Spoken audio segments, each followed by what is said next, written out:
almışam. Neçədir o dərman? 350 manatdır.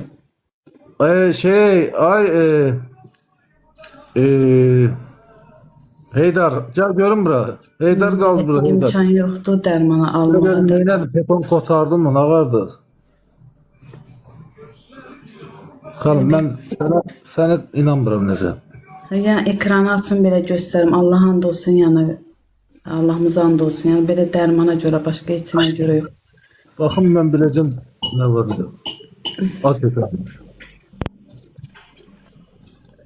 Heydar, necədir işlər gedir? Baxım görüm nə var mı Hacan səndə? kaka, hacan.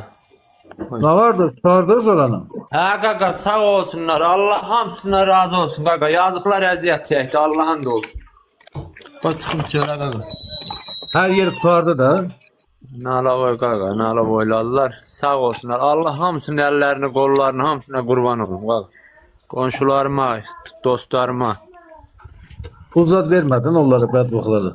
Kaka Allah'ın da olsun. Balalarımın canına deyirəm. Bak özüm pulu koydum qabaqlarına. Allah'ın da olsun. Dedim Serkan kaka deyir kaka biz ne lazımdı gene kömək eləyəcək. Yəni yemək alırsan, ne alırsan. Sigaret de aldım, getirdim zorla hamısına. Pul diye de söhbət eləmə. Bak balamın canı Allah'ın da olsun. Mənim Allah sizi var eləsin.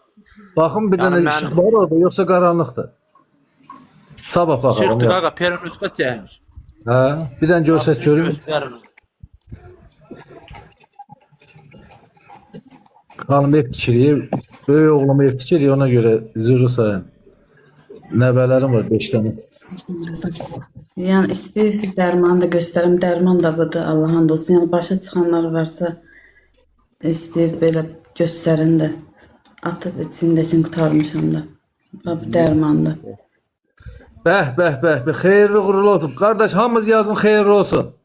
Sağ ol Güzel kaka, şey oldu. sağ ol kaka. Uşaq gəldi dünyaya. Buna indi İnşallah. süd vermək lazımdır.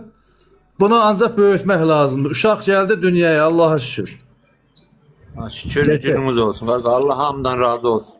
Əla.